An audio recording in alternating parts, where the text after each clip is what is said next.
Welcome. It's 5:32 p.m. on Wednesday, August 6th, 2025. The Tooele City Council Redevelopment Agency of Tooele City are meeting in a work meeting. This meeting is being held at Tooele City Hall in the council chambers located at 90 North Main Street in Tooele, Utah. We are also streaming this electronically on the Tooele City YouTube channel. We will start with the roll call. Councilwoman Manzione. Present. Councilwoman Goches. Present. Councilman McCall. Present. I'm Councilman Brady, and I'm present. Councilman Hanson will be joining us about 10 to 15 minutes, he said. We will go to item 3, which is the mayor's report. Thank you, Chairman, Council. Appreciate this opportunity just to share a few things with you today.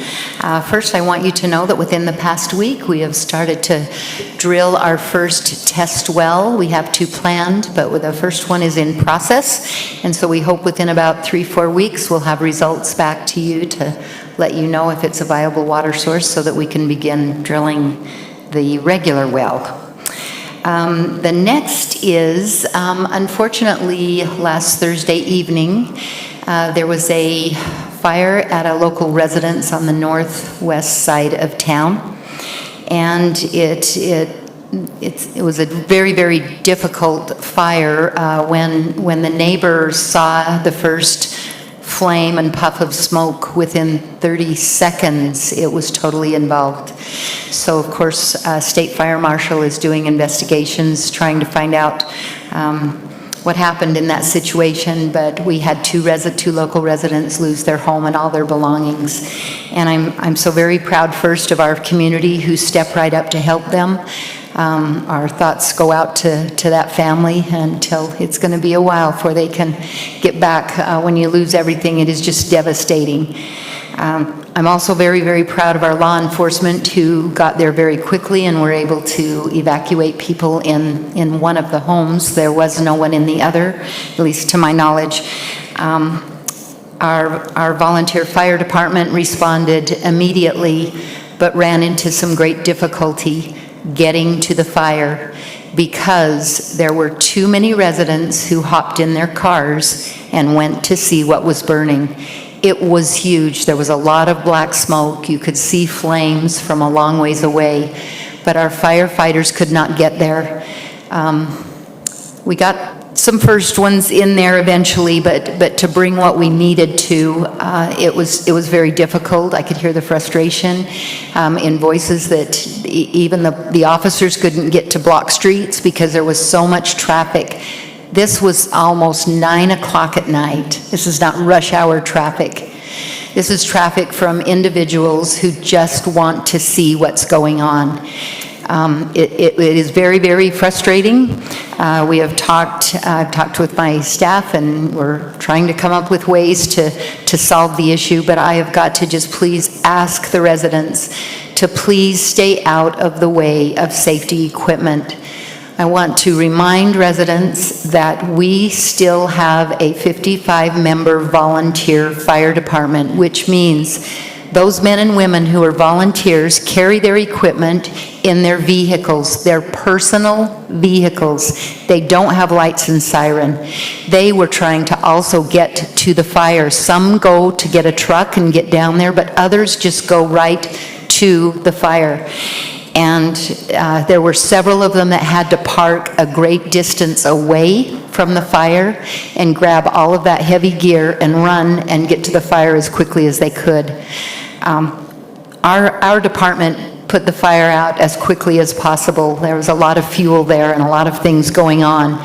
And again, it's very frustrating. I don't know how many of our residents will even hear my message tonight. But I hope if one does, they can spread the word. Please, please respect our first responders, our police, and our fire. Lives depend on it. Lives depend on it. And loss of property is also very, very important. And maybe some things could have been saved. I don't know. But I just would like to please express my opinion that people have got to stay home. Stay home. And watch Facebook, because you can see it all on Facebook. The last item is a really great thing. A couple of weeks ago, on a Sunday morning, KSL came out to Tooele on a weekday, on Thursday, Friday of that week, but they came out and did a really great news story. We appreciate KSL and Deanie Wimmer for highlighting our economic development. And the news story did run on a Sunday morning, and I'm sure if you get on KSL you can find it, but I just want to show it here at the City Council meeting, so I've asked Loretta. It's about 3.5 minutes, but let's go ahead and watch KSL's report. Never do these 3 things if you live in a home with toxic mold. First, never use bleach to clean moldy surfaces. When you use bleach, it only... As we look at growth and development in Utah, it might surprise you to know that Tooele County is actually the fastest growing county in Utah based on the percentage of population. Along with that, they're getting the kind of jobs and businesses that tell them Tooele has arrived. I certainly agree that Tooele City is coming of age. We have waited many, many years for the economic development to come here to our city to help provide jobs for those that live here so they do not have to travel outside of our county. One source of those jobs is Lightner Poma, which manufactures ski resort chairlifts and gondolas.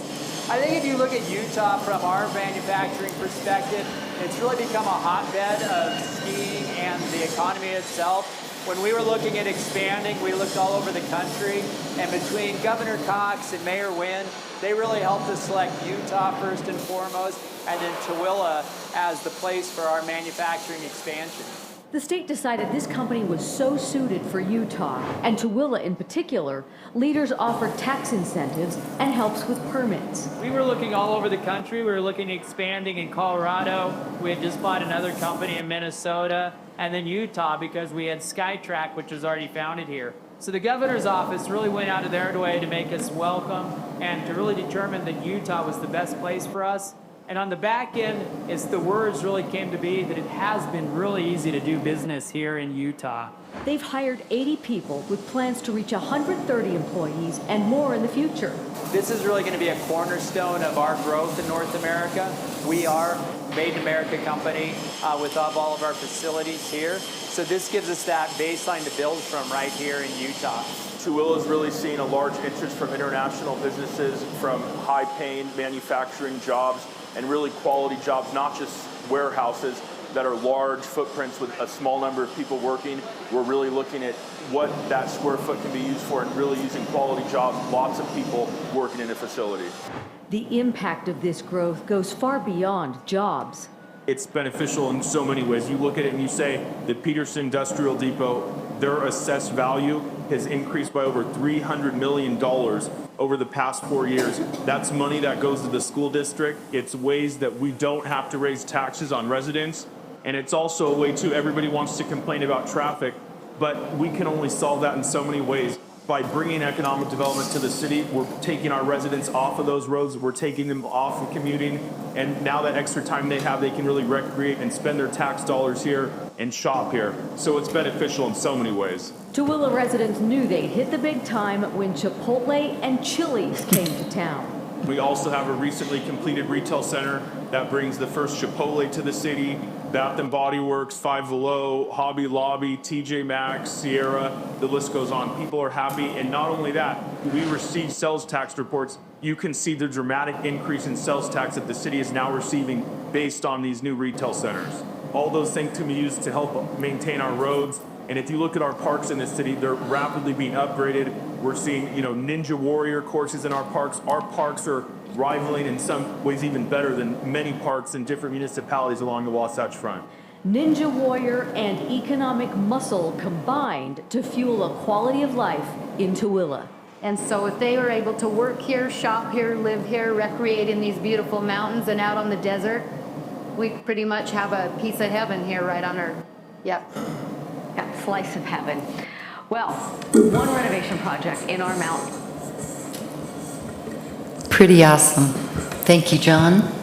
John did a great job getting that all arranged.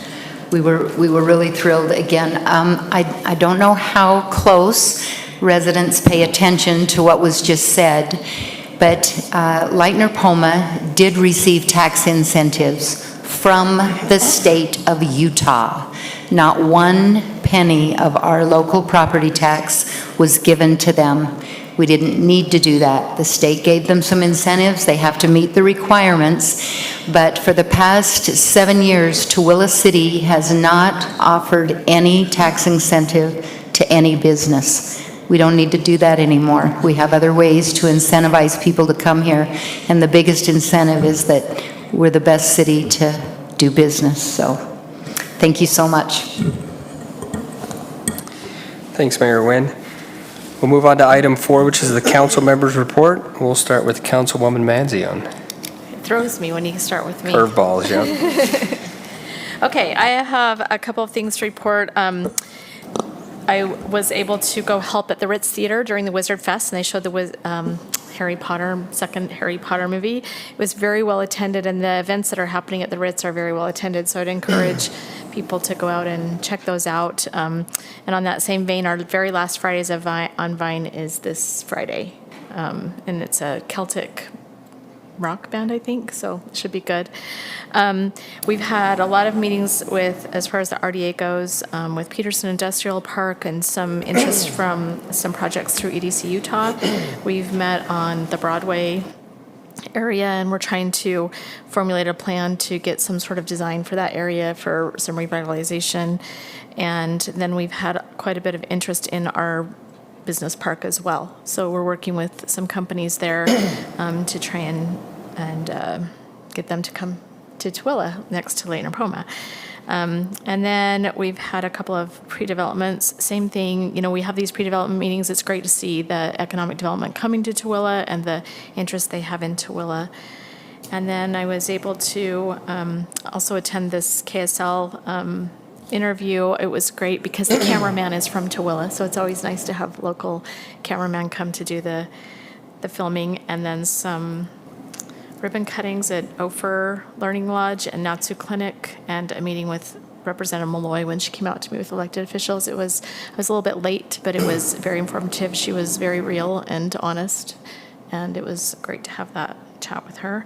And then last night was the National Night Out Against Crime, and it was hopefully a lot more people came. They had a lot of information there for residents to learn about the services that we have in Tooele and Tooele County. It was really, really great information. That's all I have. Thank you. Councilwoman Goches. Thank you, Chairman. On the 17th, I was able to go on a tour of the Walmart Distribution Center, and that was very interesting to be able to see how it supports different Walmart stores. I believe there were like 77 of them, so a fascinating process, and they were a gracious host. On the 30th, I attended a ribbon cutting also for the Ophir Education Center, the Dalton Learning Lodge, and can see the potential there, and it was a pleasure to be a part of that opportunity. On the 4th, I also attended the meeting at the Chamber of Commerce with Congressman Malloy, who reported on interesting items that affect Utahns in the big bill that has just recently passed. And then also, I feel like she is a fair representative for Utah and is a great listening ear for our concerns. And then today, I also attended the tour of the Stansbury Junior High School, which is due to open this school year, and it is beautiful. So that concludes my report. Thank you. Councilman Hanson. Apologize for being late. I got stuck coming home from Salt Lake a little later than I planned, so but I'm on time. Didn't miss a whole lot. I'll have to watch what you just had up there when I was walking in, though. It looked like it was good. Lots going on, of course, and when I went to meet the candidates night the other night and was intended to meet the candidates, it didn't really work out for me because I walked in the door and everybody wanted to ask me questions about Tooele City. But so I made it a little while, about an hour and a half of talking to people. I didn't get to talk to one candidate, but it was still busy and good and lots of people there, so that was good for the candidates, I thought. We're trying to reorganize the LHC. It's the county and city and whatever coordinating council. It kind of fell apart this last several months, and we're trying to get different organizations going there. I've asked about 20 people to get back on that. I'm still the chairman there, so, and Karen Kuipers is the co-chair, so we're working on that. That's kind of something we've been working a lot on this last couple of weeks, but lots of other things going on and exciting things in our town. So, oh wait, I did go to the stock show and the county fair and all of that, and I was at an auction for like 8 hours Saturday morning, so that wore me out, but I had grandkids there too, so, and then the demolition derby and all that, the 4-H, and it was good to see the 4-H and that group still functioning at the fair, because there was a lot of things missing at the fair this year, I thought. So hopefully we can, that changes, but the rodeo was good and that kind of thing, so kudos to the county for getting that put on anyway, so, but thank you. Councilman McCall. I also attended the Walmart DC visit. I was also at the Meet the Candidates, and I also attended Representative Malloy. And I thanked her for doing something that she said that she would do when she was running the first time, when Marissa and myself met with her, and that was come back to the city and visit with us after she was in office. And I made sure I let her know that I respected her for doing that, because so many of them, once they get in, you never see them again. And also the pre-development meeting last week, I attended that one, of a new company we hope will be joining us in our great city in the near future. We're hoping. And that concludes my report. All right, thank you. I attended a lot of the similar events.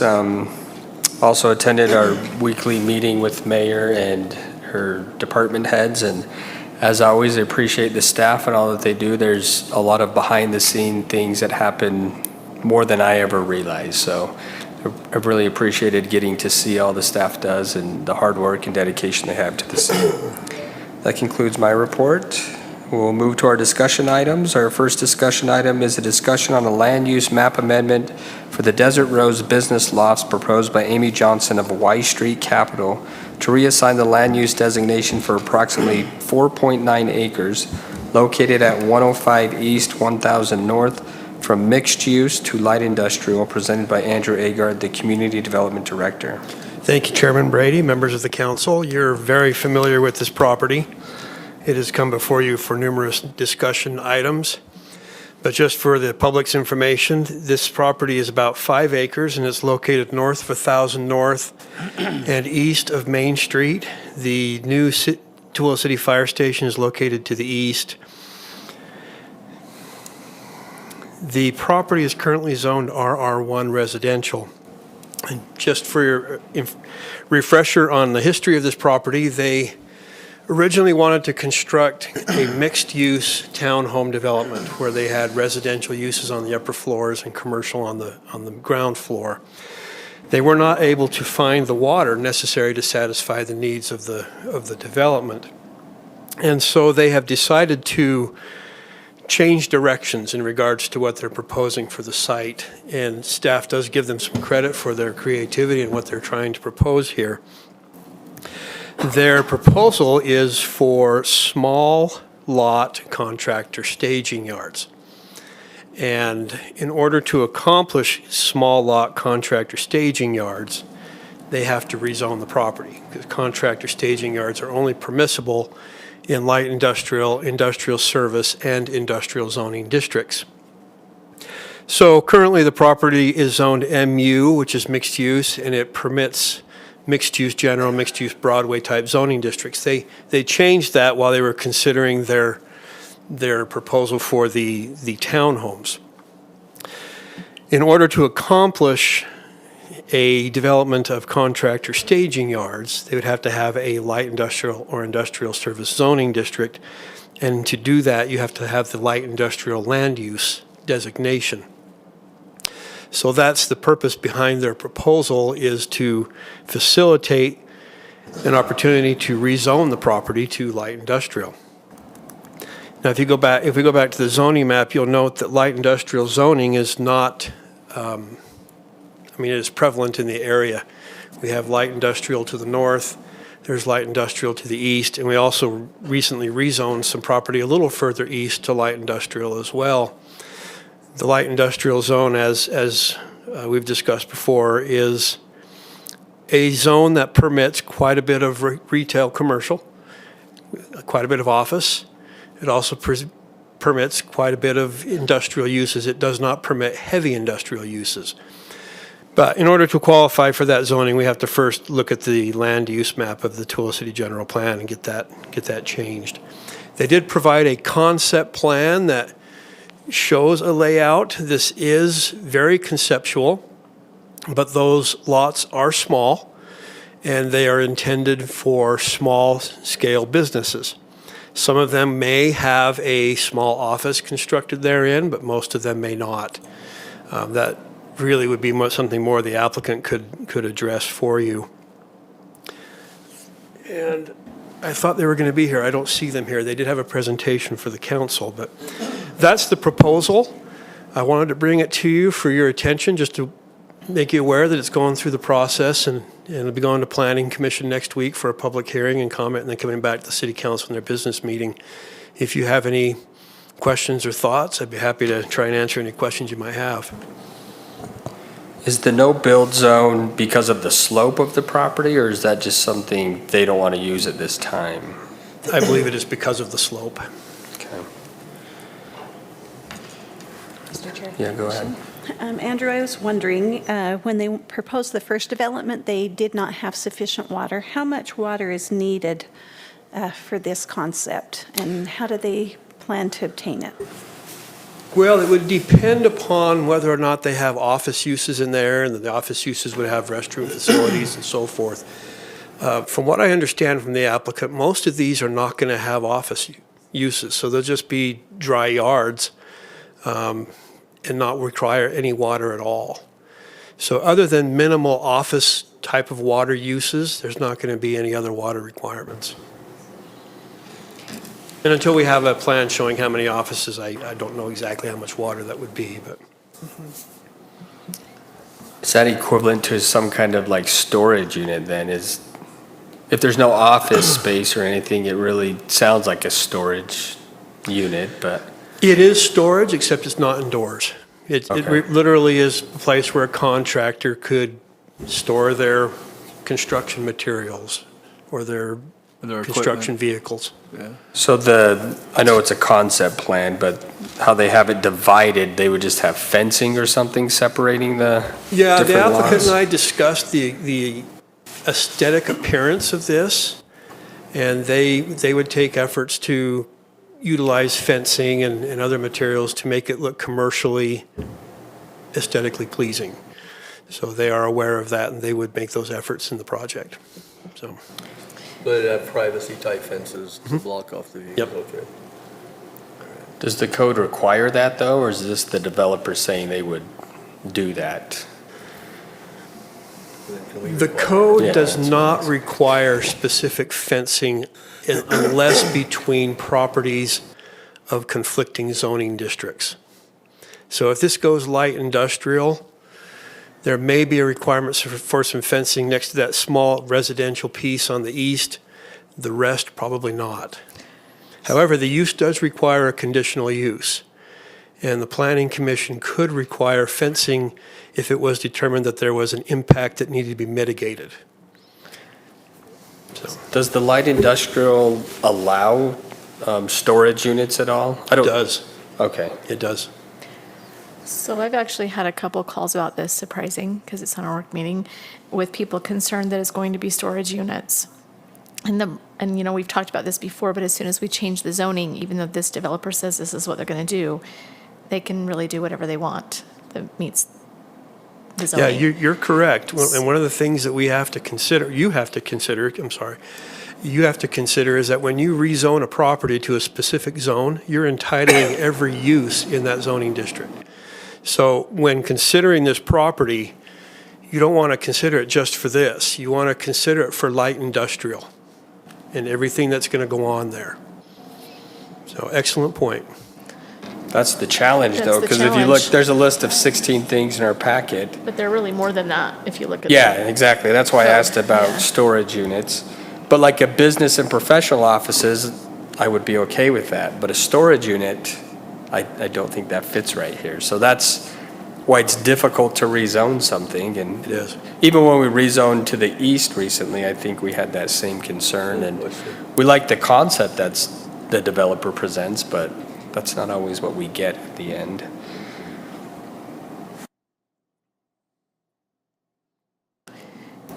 And is there a That's the way? property owner. Is there a way That's to? the property owner. That's the property owner, but not.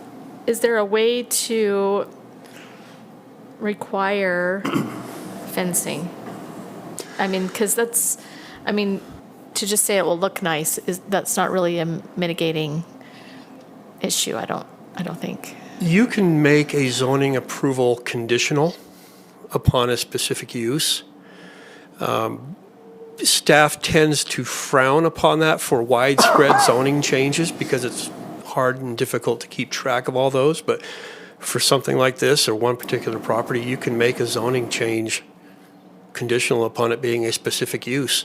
And whereas if that use doesn't occur, it reverts back to the previous zoning district.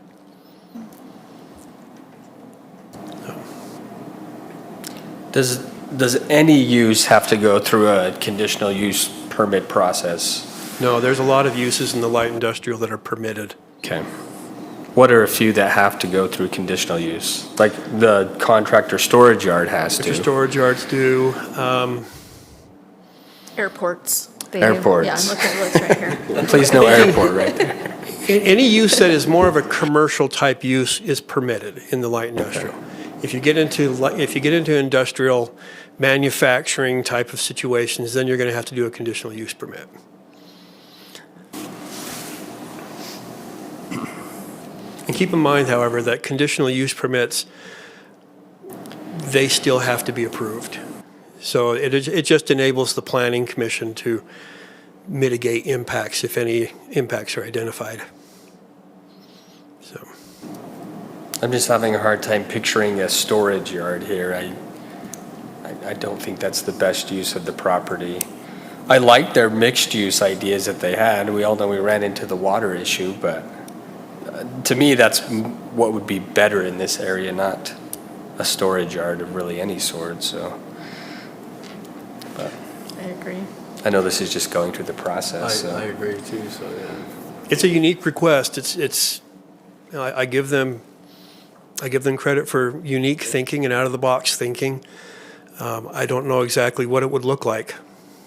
I don't think they have another project that they've demonstrated to me where it shows what it would look like, how it would appear. So in the past, we had the light industrial, and we had industrial, and then we made the industrial service zone. Are we missing something in between those, you don't think so? I don't think so. It just seems so extreme that we could have an office building there, but then I could have a storage unit.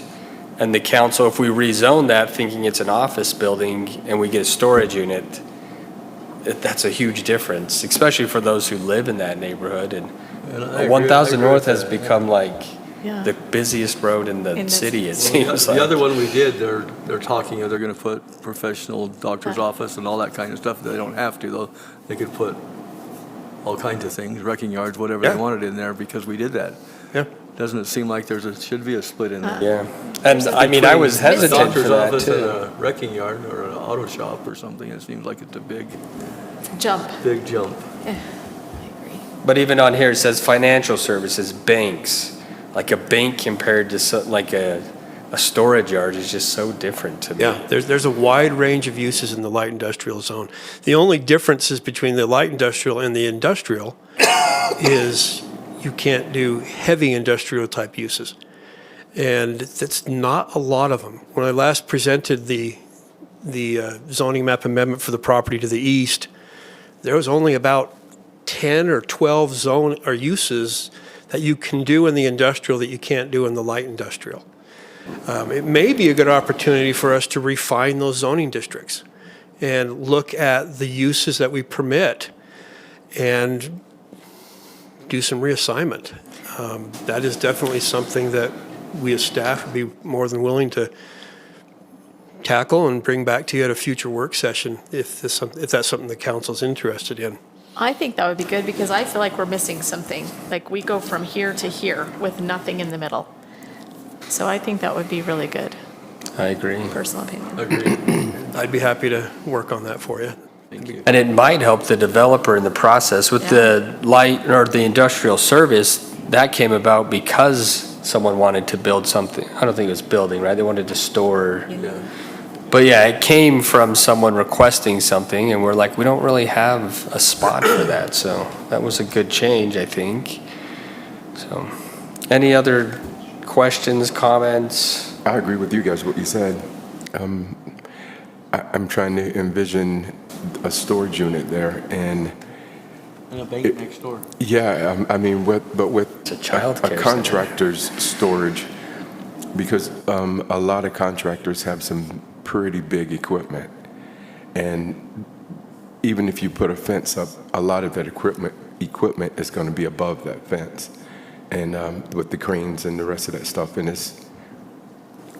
it is right on Main on 1000 North, so it will be an eyesore whether you put a fence around it or not. And I really wish they were here to show us what they were planning on doing. They sent me their presentation, and I don't want to present their presentation for them, but Right. I would say that I would go more for a contractor storage yard, though, than storage units, because I think a contractor storage yard would have shorter hours. You know, storage units, people go all day of the night, all day and night, and, you know, my son has a storage unit in Tooele, and somebody lives next door to him in the storage unit next door. We don't want that. You know, I feel like, at least with the contractor storage yard, it's more business hour-ish and less traffic in and out. So, I mean, that's, in my, my one woman's opinion, that's better than the other, but we can't really control that if we change the zoning.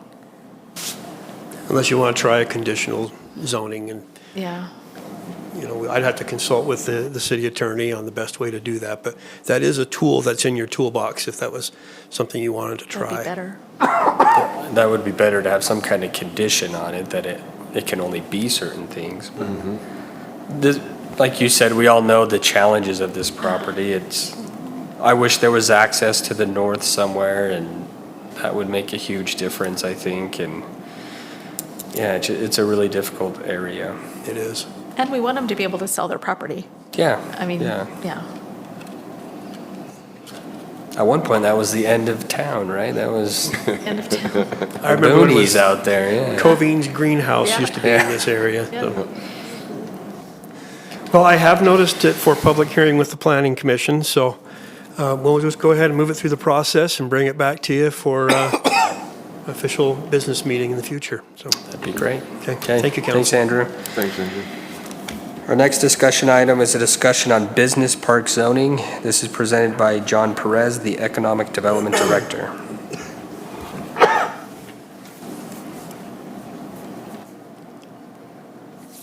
Good evening, council.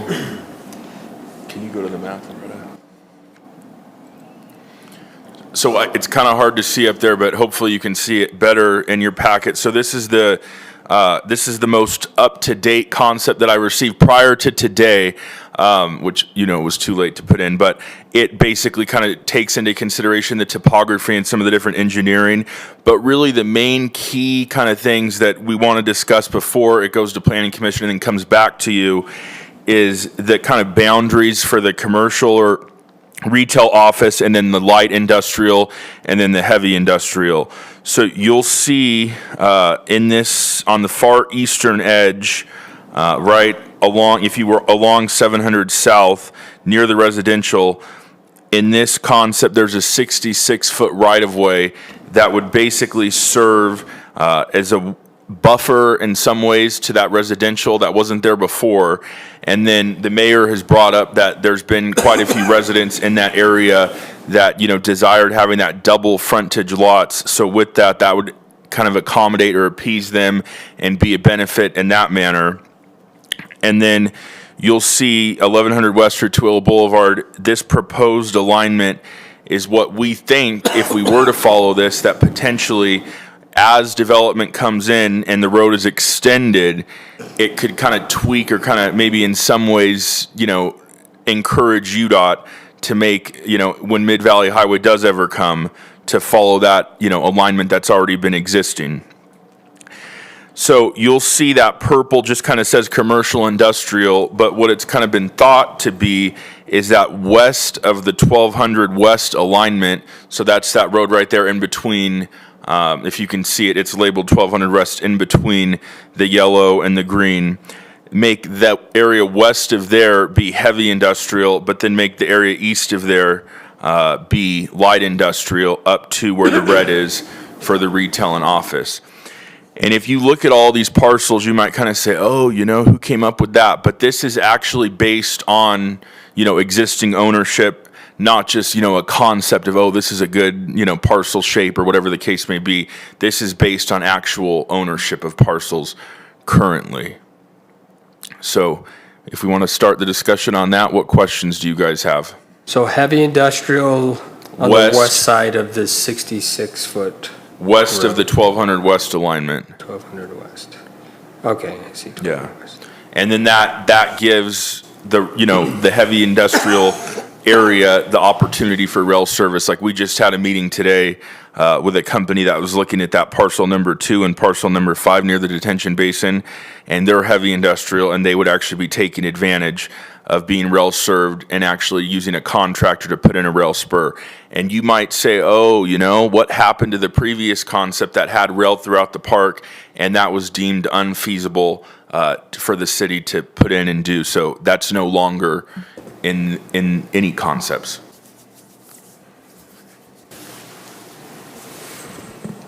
Council, also the road proposal of the extension of Tooele Boulevard, when it gets to the far south end there where it meets into the depot property, this has been designed to match the easement that is in the process of being given to UDOT for the extension of Tooele Boulevard all the way out to SR 36.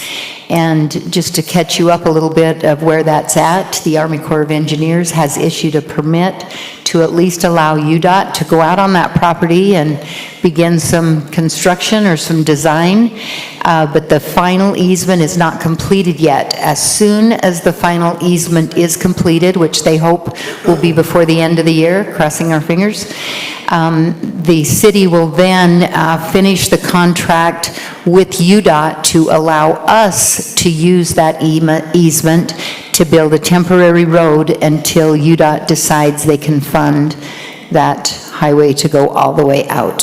So that is how we think that maybe we will be able to get that road completed much sooner than 20 years. And if you go to the third page in this, Loretta, it shows the proposed, what she was just mentioning, and then the proposed Mid-Valley Highway alignment. And like I was saying, it seems as though, as to where if we were to proceed, that, they might, when they do their new environmental impact study, whenever that time may come, that they would agree with that alignment as well. I'm curious what the reasoning being, why they decided they couldn't put rail throughout that. What was the reason? Wasn't there an engineering company that determined the cost wasn't feasible? CRS. Yeah, the cost wasn't It wasn't, CRS designed that. At the time, we were having a huge amount of requests from businesses that wanted rail-served property. That was before the Romneys developed and were approved to build rail up to their property. So the demand is still there for rail property. There's still property available at the Peterson Industrial Depot. But in talking with Savage and with the Peterson Industrial, who they do rail, and they know what it takes to run a rail system. They know the cost or approximate cost of what it would cost to put in that design that we had for the rail. And they said, this is the approximate cost to pay for it and make it worthwhile. This is what it will cost us. So we need at least this many rail cars a day to make it worthwhile. We were not able to justify a business or several businesses in that small area to justify the cost of building the rail, and so we felt like asking either of them to help participate, they said that is just not feasible to them. So we decided to take the rail out. Although there is still rail easement there, so any business that locates and purchases any of that property along the rail line, if they want to do a spur just off of UP onto their own property, that will still be allowable from UHP, yeah. Or not UHP, just UP. UHP, they're out giving don't like tickets, that, so slow down on that road. Yeah, slow down on the road. But that is why we decided the property, at least at this point, we don't need to compete with the Lakeview property and anything else that's happening with the inland port. Our Peterson Industrial Depot has been able to provide rail service to those that decided to come to our city, and they still are doing that. So there still is rail served property in the city. But for our business park, it just didn't pencil for us, so we decided to take it out. Does Lettner Poma, the white picture, that's their building, right? What white picture? Oh, yeah, that's their building. And then they own the parcel They own that behind land, it. yeah. Okay. Around it in the yellow. I didn't realize they own the 15 Yeah. acres behind it. They They're do. planning for expansion in the future. Smart. Okay. Are there any other questions or comments? Okay, I like the concept plan. I do like how the road separates the Right. industrial and gives Right. it that extra space that it would be good. And just to echo what the mayor was mentioning about UDOT with the road, the last time we've heard from them about the Mid-Valley Highway, it was going to be 2034. I think it was 2034 when it was supposed to go back, or get back on their schedule, 2034. But now that the Olympics is in, I think it's been moved back another 10 years. So we more than likely won't see that Mid-Valley Highway until probably 2040 or something like that. But we have been meeting monthly with UDOT. I mean, I've been part of those meetings as for this easement over the Army Depot property. Right. And we've been tenacious in like, where are we at? It's just a slow process using the Army Corps of Engineer and UDOT. We're closer than we were a year ago. There we go, yeah. Okay, great discussion. Anything else? So everybody is good with the heavy industrial west of the 1200 west alignment?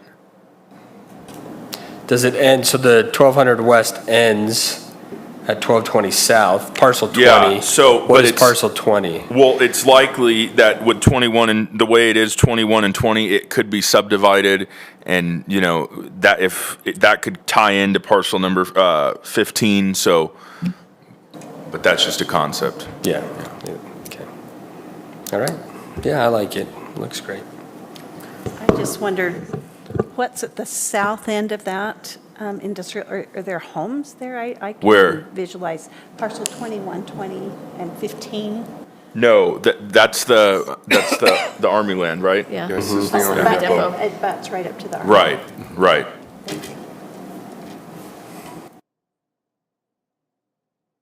Okay, thanks, John. Right.